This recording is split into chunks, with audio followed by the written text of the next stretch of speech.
Morning students. आज हम लोग ट्वेल्थ का क्वेश्चन पेपर लगाएंगे। इससे पहले हम लोग 11th के सारे क्वेश्चन पेपर लगा चुके हैं, 10th के सारे बायोलॉजी के क्वेश्चन पेपर लगा चुके हैं और 12th का एक भी सेट नहीं हुआ। तो हम लोग अब 12th के क्वेश्चन पेपर कंप्लीट करेंगे। जो भी 12th वाले बच्चे हैं वो कनेक्ट हो जाए और देखते हैं हम लोग क्वेश्चन। तो सबसे पहला क्वेश्चन जो सेट 1 से है वो है, विच of the following of the following is an example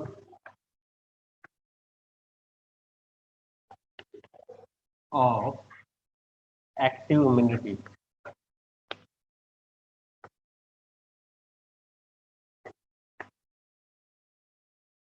ठीक है, तो क्वेश्चन कह रहा है सक्रिय प्रतिरक्षा के उदाहरण निम्नलिखित में से कौन है। मतलब कि which of the following is an example of active immunity. Okay, the options are vaccination यानी टीकाकरण, बी है कोलोस्ट्रम, फर्स्ट मदर मिल्क, और सी है रेडीमेड एंटीबॉडी,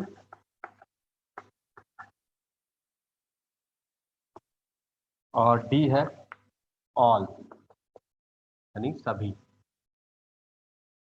तो कोई बताना चाहेगा कि इसमें से कौन एक्टिव इम्यूनिटी का एग्जाम्पल है? कोई भी पंडा या तरासी में से? क्वेश्चन तो अब तक आप लोगों ने सबने लगा लिए होंगे, जो भी 12th वाले बच्चे होंगे। देखिए, इसको समझते हैं कि एक्टिव इम्यूनिटी और पैसिव इम्यूनिटी होती क्या है। पहले तो ये आपको पता होना चाहिए, तभी आप क्वेश्चन पेपर लगा पाएंगे, वरना ये क्वेश्चन नहीं लगा पाएंगे। तो सबसे पहले इम्यूनिटी क्या होती है इसको समझेंगे। तो immunity is defence against foreign invader.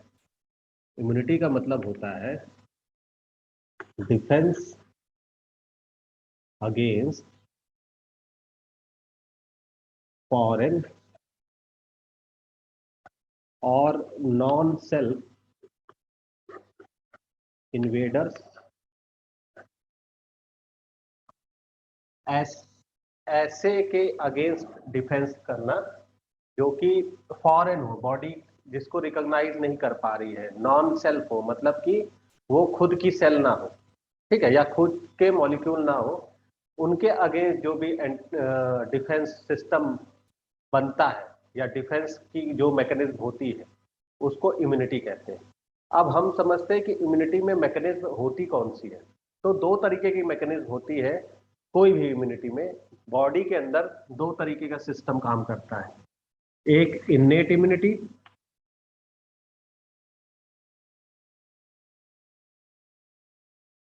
एक होती इन्नेट इम्यूनिटी और दूसरी होती एडाप्टिव इम्यूनिटी,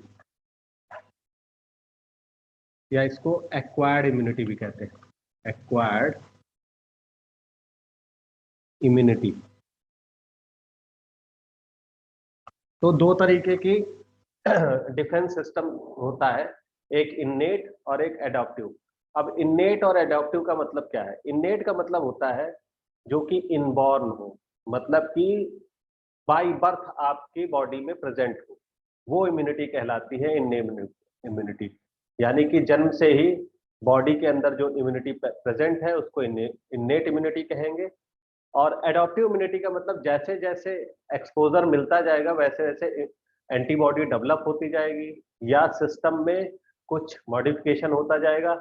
इस तरीके की इम्यूनिटी को कहते हैं एडॉप्टिव इम्यूनिटी या एक्वायर्ड इम्यूनिटी। एक्वायर्ड का मतलब ये होता है कि हमने एक्वायर की है, ठीक है, ली है, सीखी है, ठीक है, लर्न है।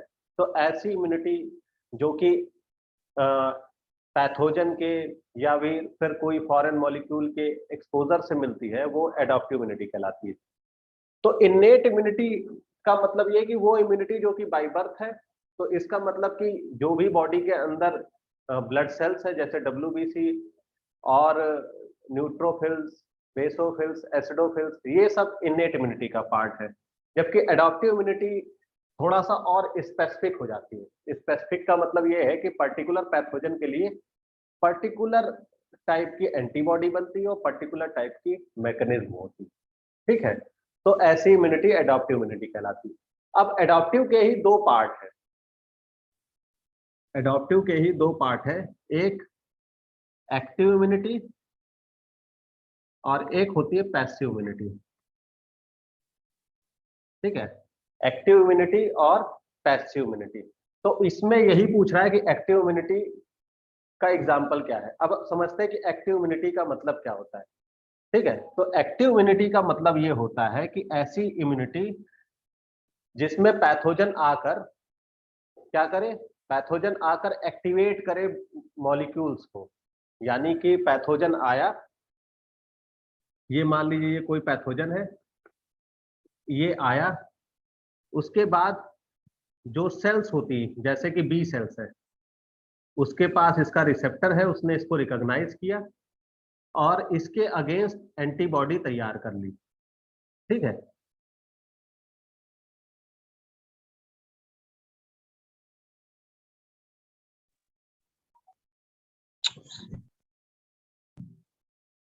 इस तरीके से एंटीबॉडी तैयार कर ली और मेमोरी बन गई।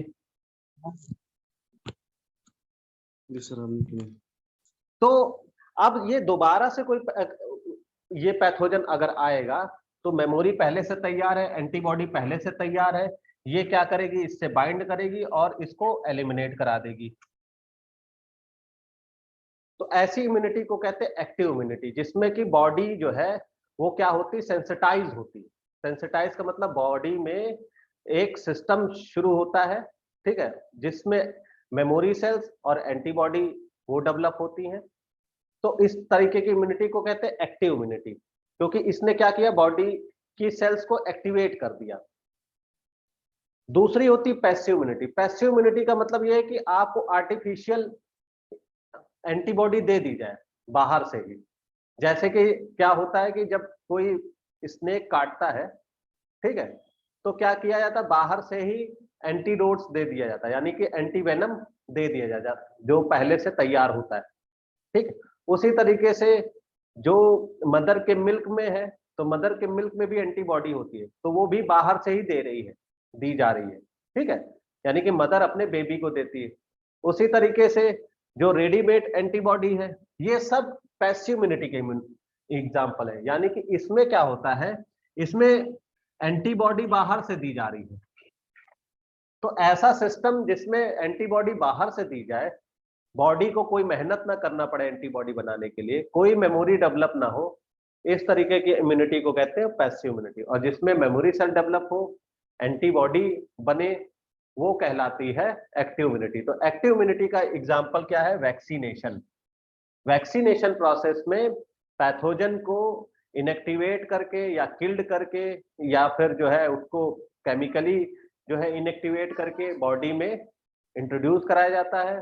बॉडी उसके अगेंस्ट एंटीबॉडी बनाती है और मेमोरी सेल डेवलप करती है। अब दोबारा से जब कोई एक्टिव पैथोजन आता है, वही वाला जैसे हम लोग वायरस के केस में आजकल करते हैं, या कोई भी पैथोजन जिसका जो है सीक्वेंसिंग हो जाती है, तो उसकी हम वैक्सीन तैयार कर लेते हैं। इस समय कोविड का चल रहा है, तो कोविड की भी वैक्सीन तैयार हो गई है।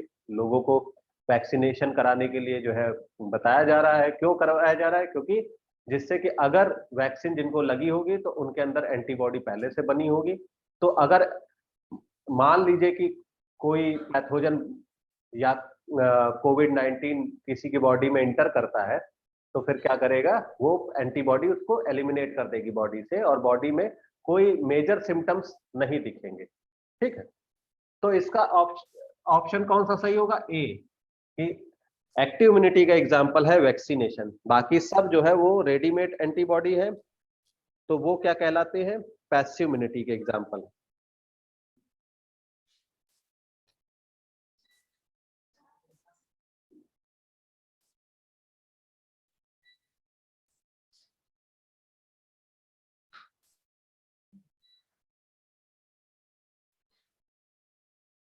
अगला क्वेश्चन है, N antibody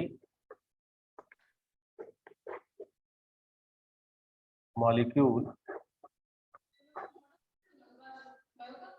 can be represented as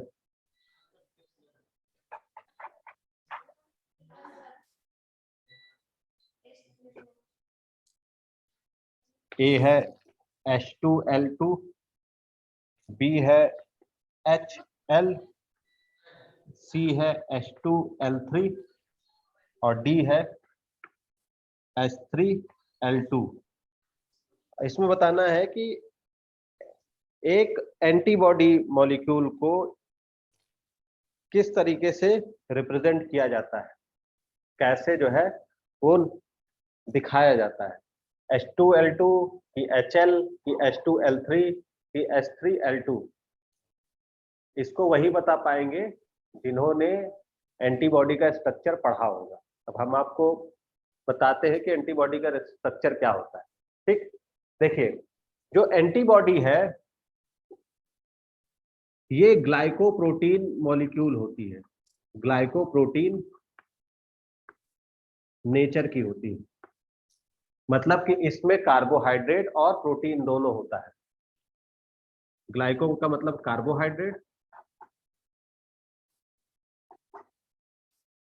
और प्रोटीन आपको पता ही है। तो ग्लाइकोप्रोटीन मॉलिक्यूल होते हैं एंटीबॉडी। इनको antibody is also known as immunoglobulin. इनको इम्यूनोग्लोबुलिन भी कहते हैं।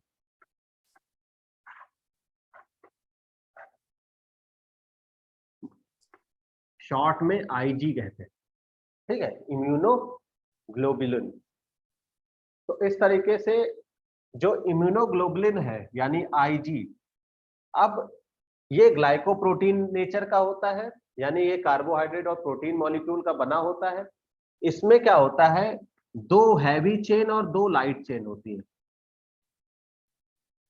वाई शेप स्ट्रक्चर है, ठीक है, इस तरीके से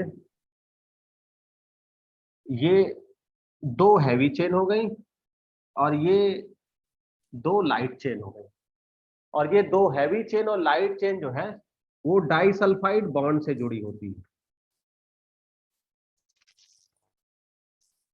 दोनों हैवी चेन और लाइट चेन डाइसल्फाइड बॉन्ड से जुड़ी होती है। इसके अलावा हैवी चेन खुद भी आपस में डाइसल्फाइड बॉन्ड से जुड़ी होती है। तो इस तरीके से वाई शेप स्ट्रक्चर जो है वो होता है इम्यूनोग्लोबुलिन का। इसमें ये और ये हैवी चेन हो गई और ये एल और एल ये दोनों लाइट चेन हो गई। तो इस तरीके से जो एंटीबॉडी मॉलिक्यूल है उसका स्ट्रक्चर कैसा हुआ, दो H हो गए H2 और दो L हो गए यानी L2। तो कौन सा सही हो गया, H2L2। तो एंटीबॉडी मॉलिक्यूल को H2L2 से रिप्रेजेंट करेंगे। ठीक है, ऑप्शन कौन सा सही होगा, ए।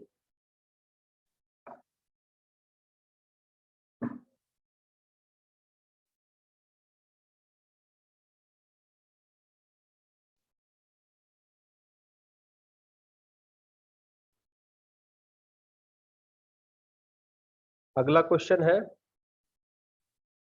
Humoral response is associated with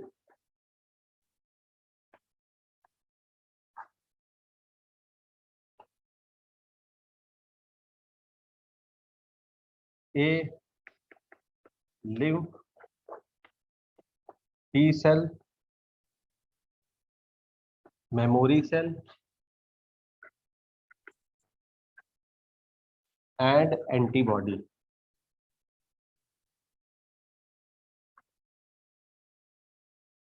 B है blood, B cell, plasma cell, memory cell and antibody. C है B cells and T cells और D है एंटीबॉडी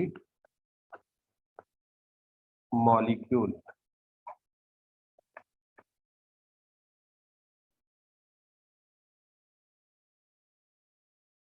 तो क्वेश्चन कह रहा है ह्यूमोरल रिस्पॉन्स यानी तरल अनुक्रिया इज एसोसिएटेड विद का संबंध है, किससे है? लिम्फ से है। पहला है lymph T cell memory cell and antibody, दूसरा है blood B cell plasma cell memory cell and antibody, तीसरा है B cell and T cell और चौथा है एंटीबॉडी मॉलिक्यूल। तो ह्यूमोरल रिस्पॉन्स किससे एसोसिएटेड होगा? अगर आपने इम्यूनिटी डिटेल में पढ़ी होगी तभी आप बता पाएंगे कि ह्यूमोरल रिस्पॉन्स क्या होता है। किसी को पता है ह्यूमोरल रिस्पॉन्स क्या होता है?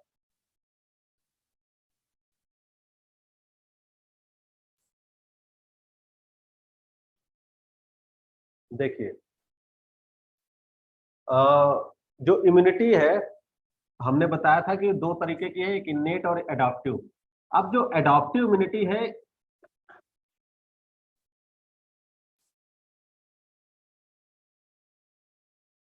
ये कैसे मिल रही है? ये एक्सपोजर से मिलती है।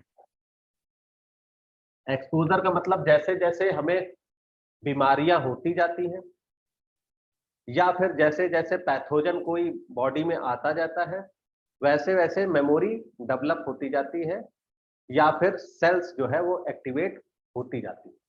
तो ऐसी इम्यूनिटी जो कि एक्सपोजर से मिले, ठीक है, लर्निंग के थ्रू मिले, वो एडॉप्टिव कहलाती है। अब एडॉप्टिव में भी दो तरीके का रिस्पॉन्स होता है। एक होता है सिंपल रिस्पॉन्स जिसको कहते हैं ह्यूमोरल इम्यूनिटी, ह्यूमोरल रिस्पॉन्स, और दूसरा होता है सेल मीडिएटेड।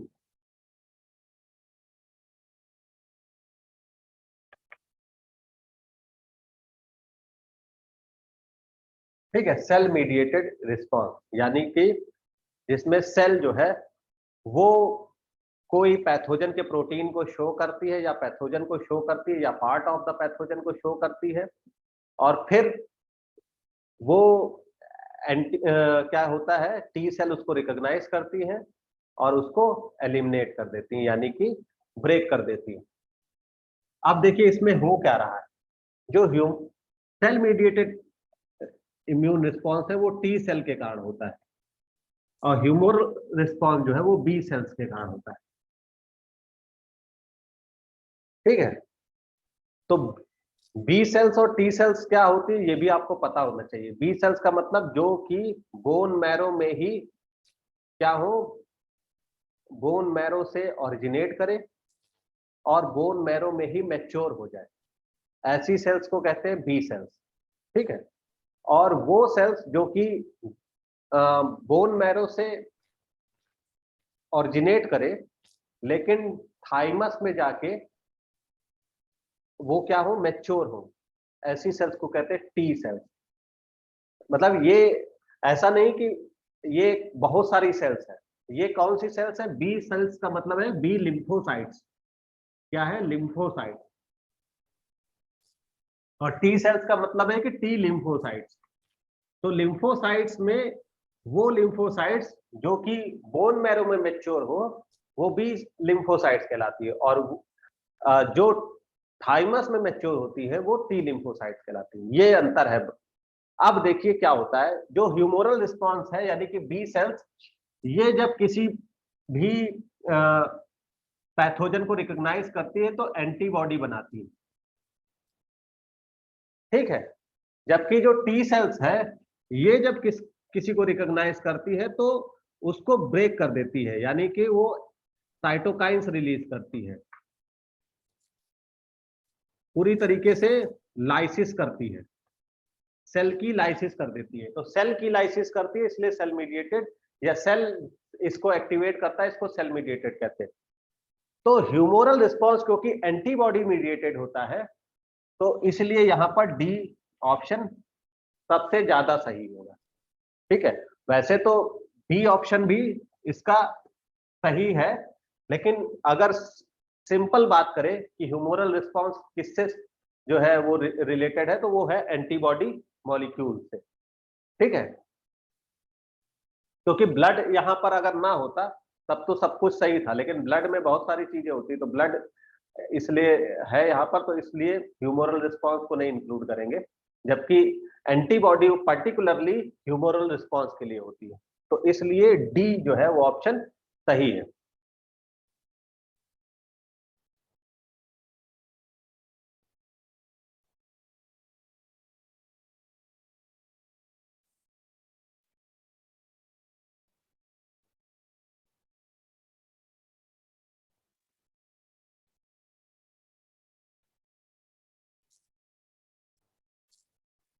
अगला क्वेश्चन है cell mediated response. Cell mediated response is associated with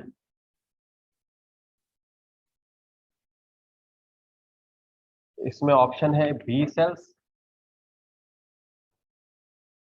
B है टी सेल, सी है सी सेल और डी है अल्फा सेल।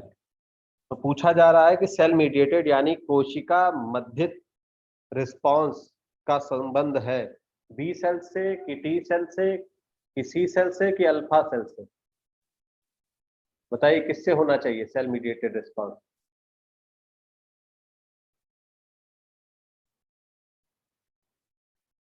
अभी हमने बताया कि सेल मीडिएटेड रिस्पॉन्स की अगर बात करेंगे तो वहां पर टी सेल्स होगा, और जब ह्यूमोरल रिस्पॉन्स की बात करेंगे तो वहां पर बी सेल्स होगा।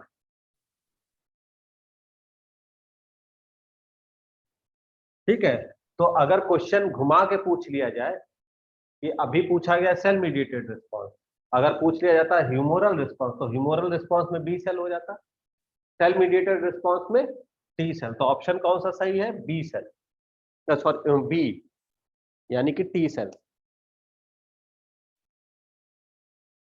ये सारे क्वेश्चन जितने हैं ये सब इम्यूनिटी के हैं। अगला क्वेश्चन है इंटरफेरॉन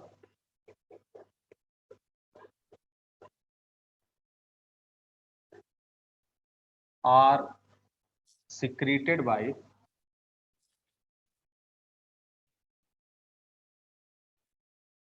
इंटरफेरॉन सिक्रीट होता है A bacterial infected cell, bacterial infected cell से, बी है फंगल इन्फेक्टेड सेल्स, सी है प्रोटोजोन इन्फेक्टेड सेल्स और डी है वायरस इन्फेक्टेड सेल्स।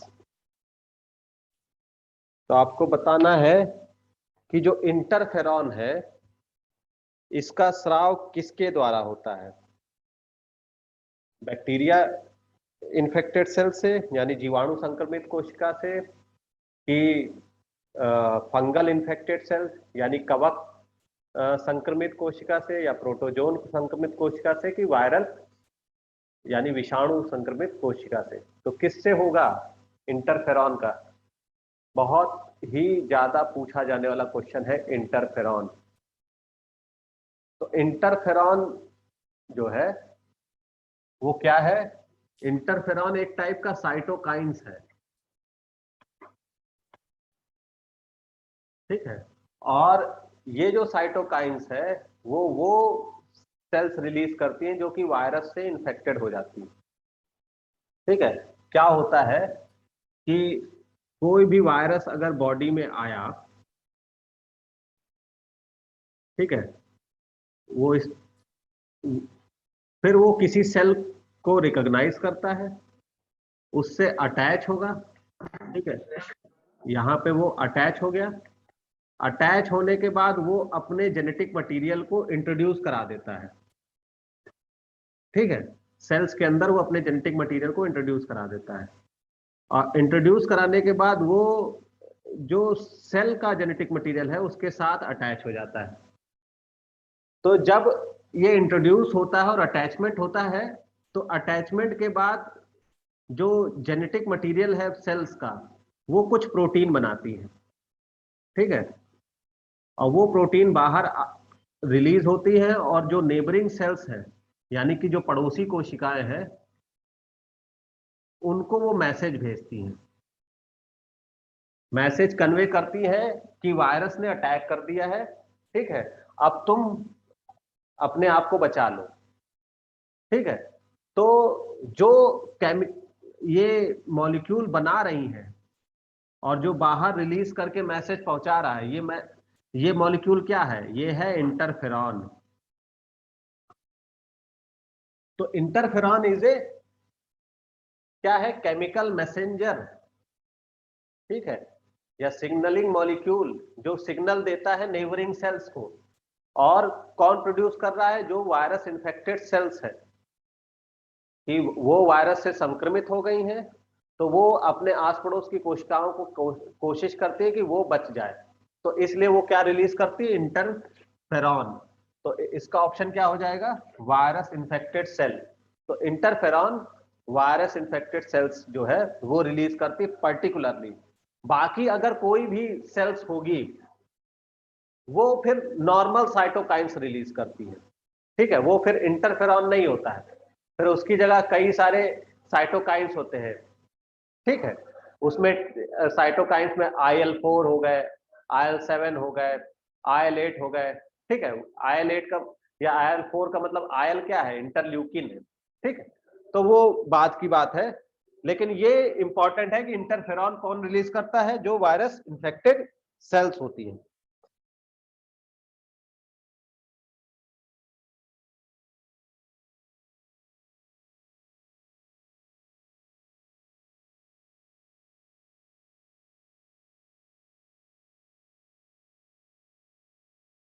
अगला क्वेश्चन है secondary immune response. Secondary immune response is secondary immune response is A है slower, B है faster, C है मॉडरेट, और डी है not related to the primary response.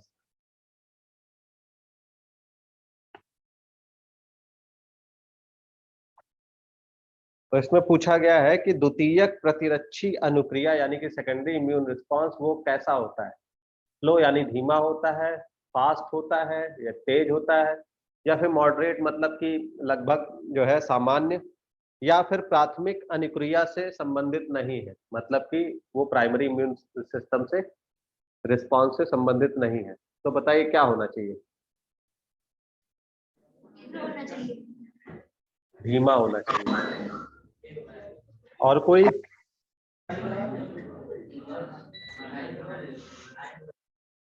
अच्छा देखिए, अगर आप को कोई ट्रेनिंग दी जा रही है, ठीक है, तो आप ट्रेनिंग में पहला दिन जो आपका होगा वो बिल्कुल वैसा होगा कि आपको कुछ समझ में नहीं आएगा, ठीक है। दूसरे दिन आपको कुछ कुछ समझ में आने लगेगा, तीसरे दिन आपको थोड़ा और समझ में आएगा, चौथे दिन आपको और ज्यादा समझ में आएगा, पांचवें दिन हो सकता है आप खुद जो है वो समझाने लगे, उस स्थिति में आ जाए, ठीक है। तो इस तरीके से जैसे जैसे आप चीज सीखते हो वैसे वैसे या जैसे जैसे दिन बिताते हो आप उस चीज के साथ, वैसे वैसे आपका उससे जो है इंटरेक्शन बढ़ जाता है, या आप उसको ज्यादा जल्दी समझने लगते हो, यानी कि आपकी स्पीड जो है वो सीखने की तेज होती जाएगी जैसे जैसे आप जो है उसको सीखते जाओगे। तो वैसे ही इम्यून रिस्पॉन्स भी होता है।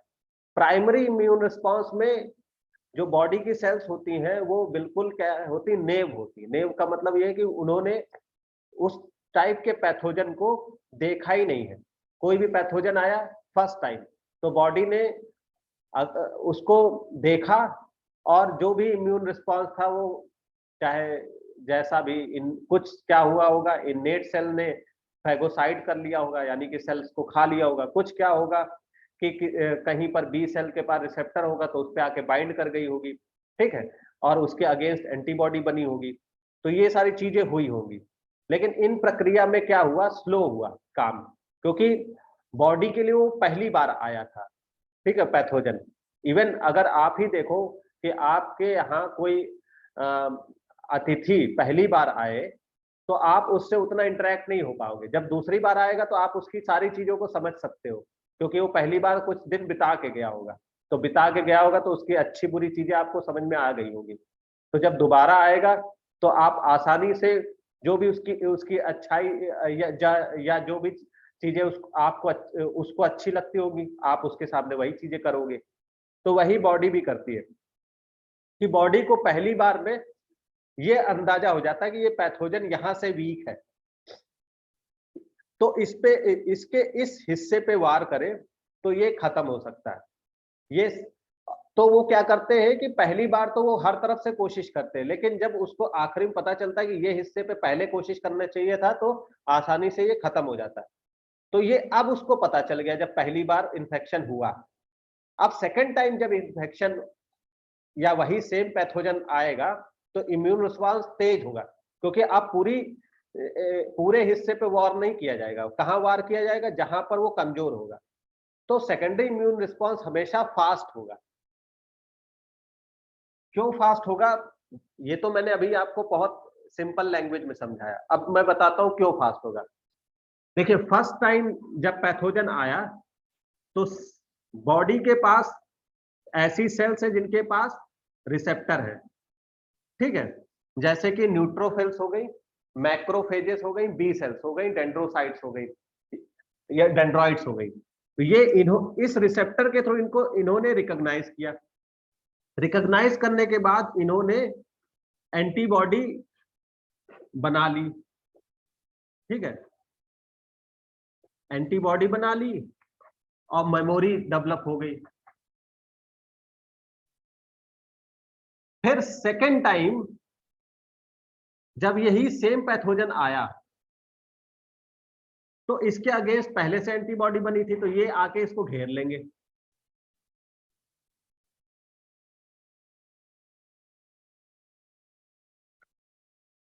और घेरने के बाद इसको एलिमिनेट कर देंगे, बॉडी से बाहर कर देंगे।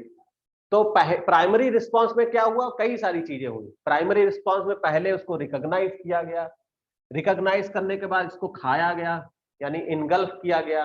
इनगल्फ करने के बाद इसके अगेंस्ट एंटीबॉडी बनी, मेमोरी बनी। तो कई सारी प्रोसेस हुई जिसमें टाइम लगा। लेकिन सेकेंडरी रिस्पांस में क्या हुआ कि पैथोजन आया और आते ही एंटीबॉडी पहले से तैयार थी, उसने उसको एलिमिनेट कर दिया। तो सेकेंडरी इम्यून रिस्पांस कैसा होगा, फास्टर होगा, ठीक है, जबकि प्राइमरी क्या होगा, स्लोअर होगा compare to secondary immune response.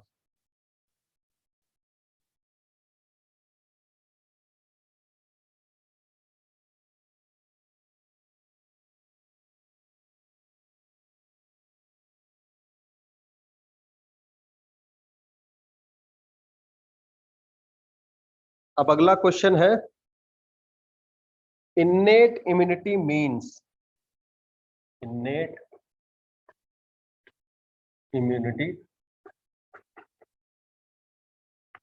Means यानी सहज प्रतिरक्षा से क्या तात्पर्य है, इन्नेट इम्यूनिटी से क्या तात्पर्य है। ऑप्शन है इम्यूनिटी बाय बर्थ, बी है इम्यूनिटी बिफोर बर्थ,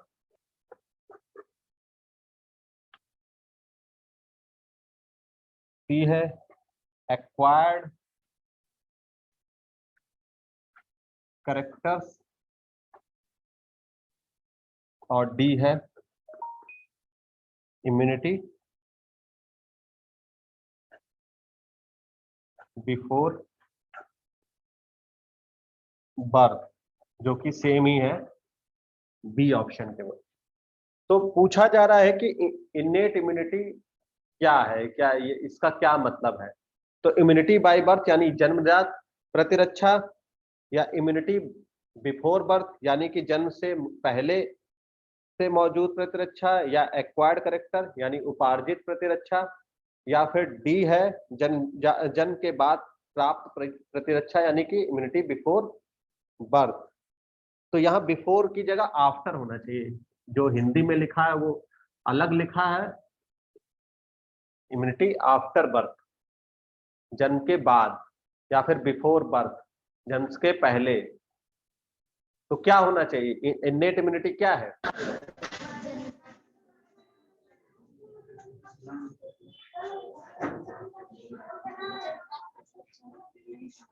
बताइए इसका ऑप्शन कौन सा सही होगा? A B C D? ए होगा। ठीक है, तो इम्यूनिटी बाय बर्थ यानी कि जन्म से ही जो इम्यूनिटी प्रेजेंट होती है बॉडी में, उसी को इन्नेट इम्यूनिटी कहते हैं। ठीक है, और जो आफ्टर बर्थ डेवलप होती है थ्रू एक्सपोजर, उसको एक्वायर्ड कहते हैं।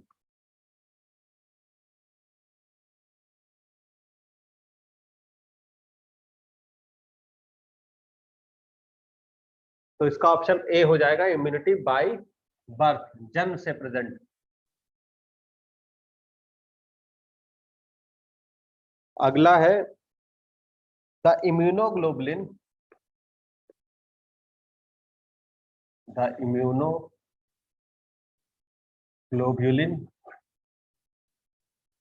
that can pass through placenta।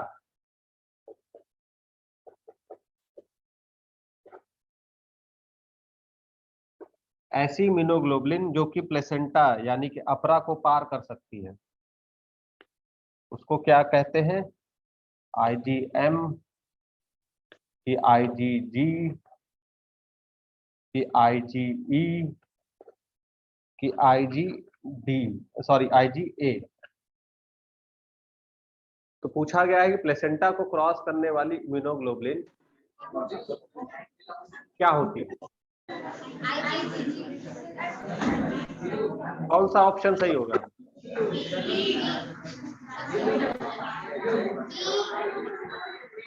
Option B होगा, आईजीजी। देखिए इम्यूनोग्लोबुलिन जो है वो 5 तरीके की होती है।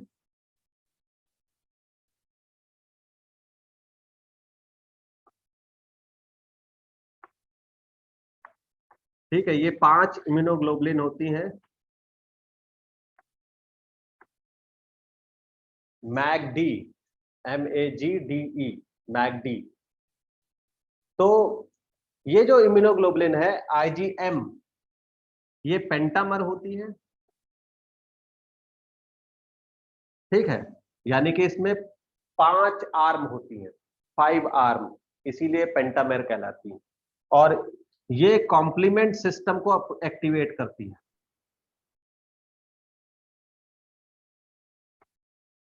और ये जो इम्यूनोग्लोबुलिन है, ठीक, ये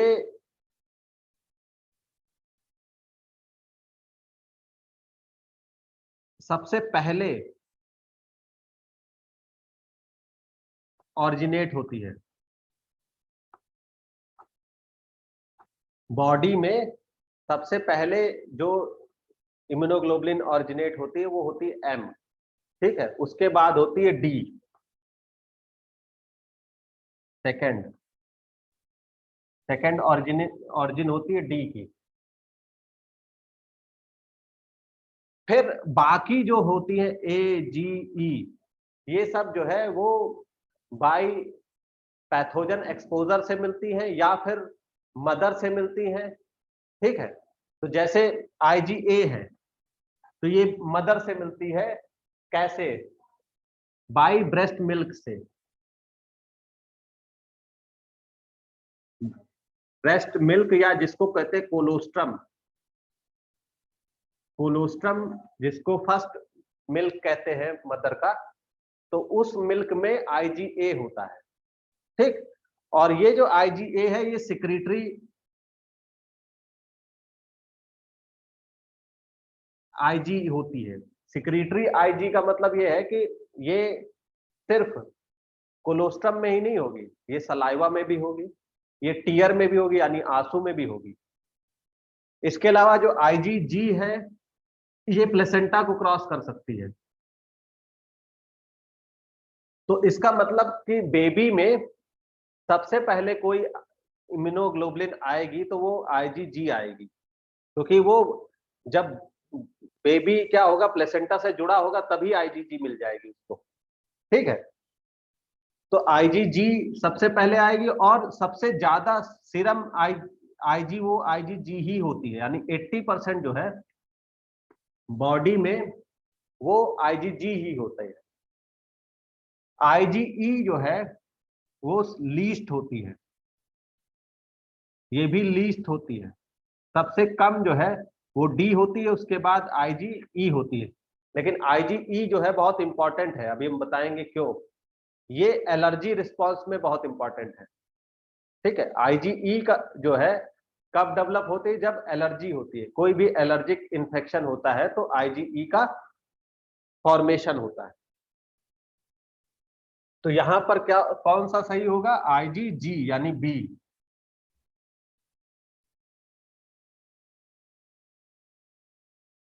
अगला क्वेश्चन है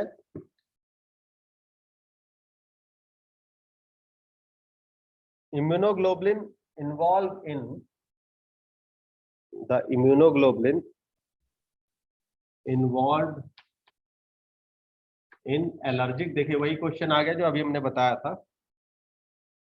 एलर्जिक रिएक्शन।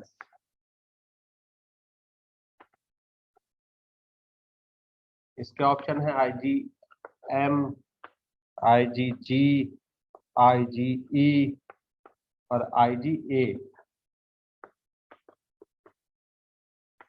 तो इसका क्या होगा सही कि एलर्जी से संबंधित कौन सी इम्यूनोग्लोबुलिन है, आईजीएम की, आईजीजी की, आईजीए की, आईजीई।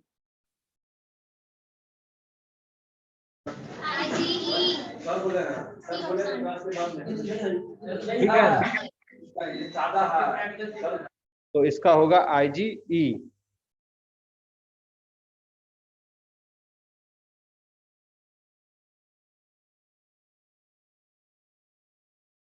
अगला क्वेश्चन है immunoglobulin immunoglobulin present in colostrum, यानी कि मदर फर्स्ट मिल्क।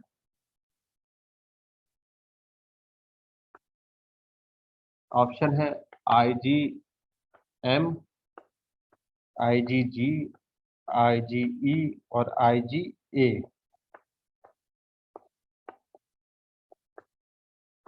तो कोलोस्ट्रम यानी माँ के दूध में पाए जाने वाला इम्यूनोग्लोबुलिन कौन सा है, आईजीए। ठीक है, तो ये हो जाएगा आईजीए डी।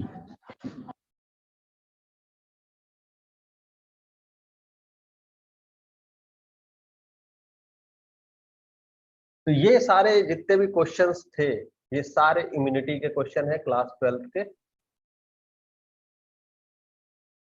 अगला क्वेश्चन है कैंसर से, ट्यूमर इज या आर, ट्यूमर क्या है, तो क्या है ये। इसके ऑप्शन है group of cells who have lost the property of contact inhibition,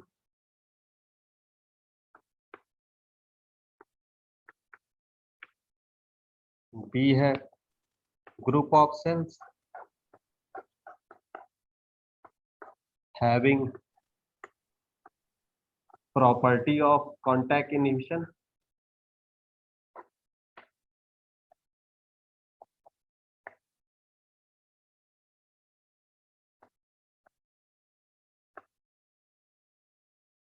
और सी है group of cells having specific function,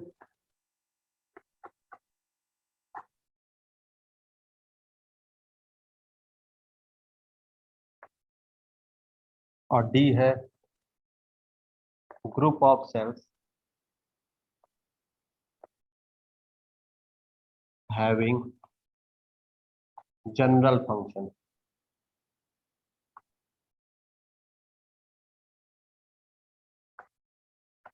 तो पूछा गया है कि ट्यूमर क्या है वास्तव में। तो group of cells who have lost the property of contact inhibition, यानी कि वैसी कोशिकाओं का समूह जिसमें संस्पर्श संबंधन का गुण समाप्त हो गया। फिर दूसरा है group of cells having property of contact inhibition, जिनमें सहसंबंधन का गुण मौजूद है। या फिर सी है किसी विशेष कार्य हेतु कोशिकाओं का समूह group of cells having specific function.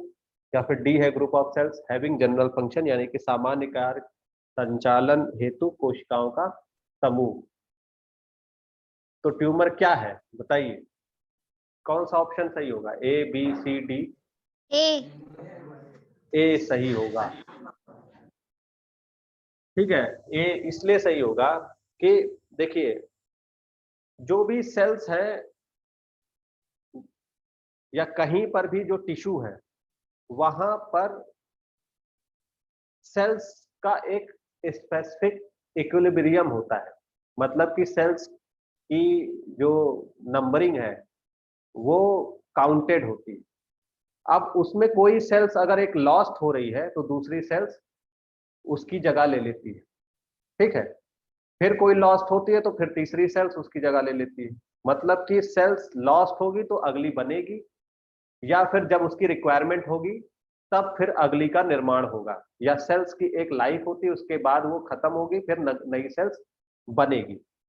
तो ये लेकिन प्रॉपर्टी कब होगी? ये प्रॉपर्टी क्या होती है? ये प्रॉपर्टी रेगुलेटेड होती है। रेगुलेटेड का मतलब ये है कि इसमें बॉडी का पूरी तरीके से इन्वॉल्वमेंट होता है, रेगुलेशन होता है कि इतनी सेल्स बननी है, इतनी सेल्स नहीं बननी है। अब अगर ये प्रॉपर्टी जो है या रेगुलेशन मेंटेन कैसे होता है कि इतनी सेल्स बननी है, इतनी सेल नहीं बननी है? तो ये मेंटेन होता है बाय द मैसेज, कि मैसेज भेजा जाता है कि तुम्हें डेथ होना है या तुम्हें डिवाइड होना है। ठीक है, ये मैसेज कन्वे होता है। और ये मैसेज तभी कन्वे हो सकता है जब सेल्स एक दूसरे से लिंक हो, यानी कांटेक्ट में हो। अगर वो कांटेक्ट में नहीं होंगी, ठीक है, तो सेल्स क्या होगी? रेगुलेट नहीं हो पाएगी, यानी कि किसको डिवाइड होना है, किसको नहीं डिवाइड होना है, ये रेगुलेट नहीं हो पाएगा। ठीक है, तो रेगुलेटेड मैनर में जो सेल्स का पूरी तरीके से डिवीजन या फिर जो है मैसेज कन्वे होता है। तो जो नॉन रेगुलेटेड होती है या जिनका में कांटेक्ट इनहिबिशन की प्रॉपर्टी खत्म हो जाती है, ऐसी सेल्स फिर ट्यूमर बन जाती है, क्योंकि अब उनमें कोई रेगुलेटेड मैनर में कोई काम नहीं हो रहा है। अब वो डिवाइड हो रही है तो डिवाइड होती चली जा रही है, ठीक है, या लॉस्ट हो रही है तो लॉस्ट होती चली जा रही है। तो डिवाइड जब डिवीजन होता चला जाएगा तो सेल्स क्या होगी? वो बढ़ती चली जाएगी, और एक टाइम ऐसा आएगा कि वहां पर ट्यूमर प्रोड्यूस हो जाएगा। तो tumour is a group of cells who have lost the property of contact inhibition.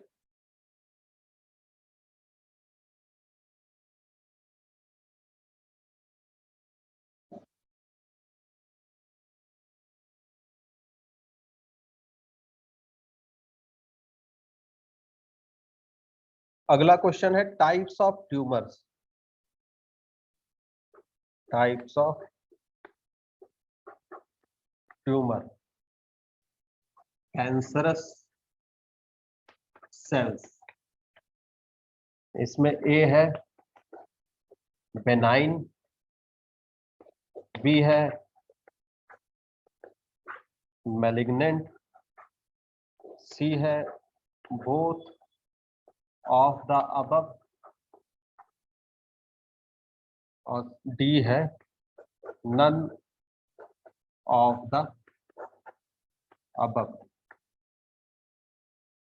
तो पूछा गया है कि कैंसरस सेल्स यानी कि जो ट्यूमर के विभिन्न प्रकार क्या है, बिनाइन यानी सुदम, या मेलिग्नेंट यानी दुर्दम, या बोथ ऑफ द अबव, या नन ऑफ द अबव।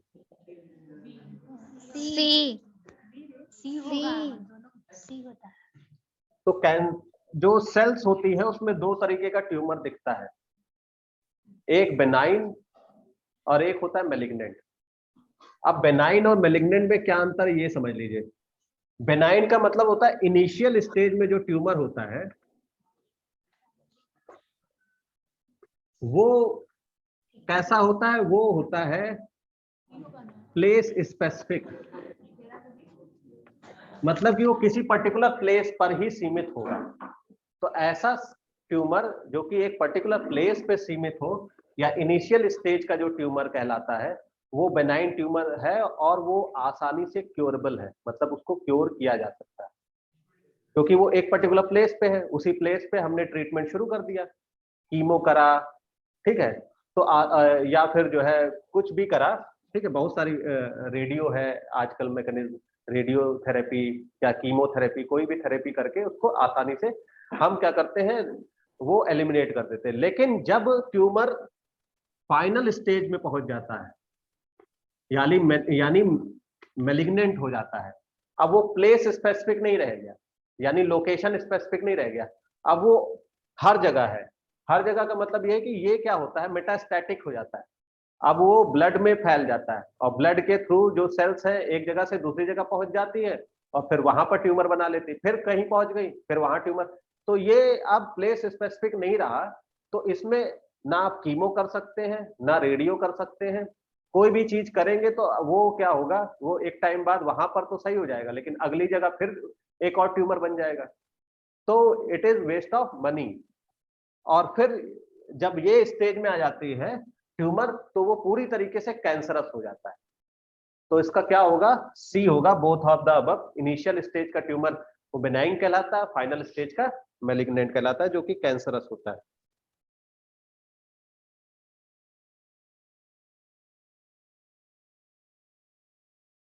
एक क्वेश्चन और है कैंसर का, वो भी कर लेते हैं।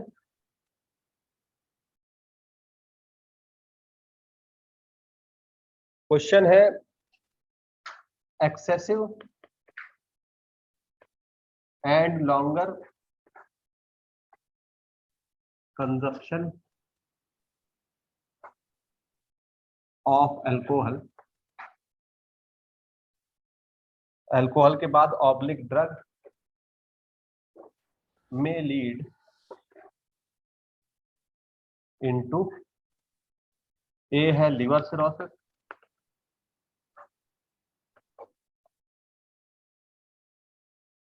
बी है रेस्पिरेटरी फेलियर,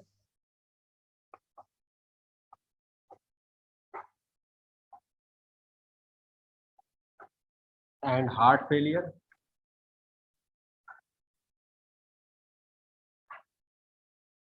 और सी है सेरिब्रल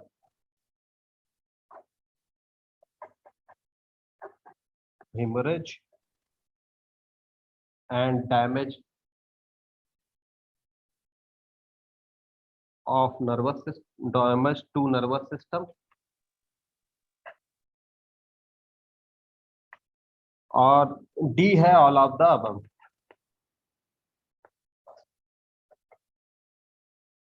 तो पूछा गया है कि अल्कोहल के लंबे समय तक अत्यधिक मात्रा में सेवन करने से क्या नुकसान हो सकता है, लिवर सिरोसिस की, रेस्पिरेटरी फेलियर, हार्ट फेलियर, या फिर cerebral haemorrhage and damage to nervous system, या फिर all of the above. D answer होगा सर। डी, ठीक है। तो ये बहुत ही सिंपल है कि अगर कोई भी ड्रग या फिर अल्कोहल का लंबे समय तक आप सेवन करेंगे तो उसमें लिवर में भी प्रॉब्लम होगी, ठीक है, रेस्पिरेटरी फेलियर भी होगा, सेरेब्रल हेमरेज होगा, नर्वस सिस्टम, और तो ये सभी ऑप्शन इसके सही है, ऑल ऑफ द अबव। ठीक है, तो आज हम लोग इतना ही करेंगे, इसके आगे का जो क्वेश्चन है वो हम लोग नेक्स्ट टाइम पे करेंगे। आज हम लोगों ने जितने इम्यूनो के क्वेश्चंस थे सेट 1 में और जितने कैंसर वाले क्वेश्चन थे वो कर लिया। आप लोग का काम यही है कि आप इम्यूनो को अच्छे से पढ़ लीजिए और कैंसर वाला चैप्टर ये भी अच्छे से पढ़ लीजिए। चलिए, thank you so much. Thank you sir ji.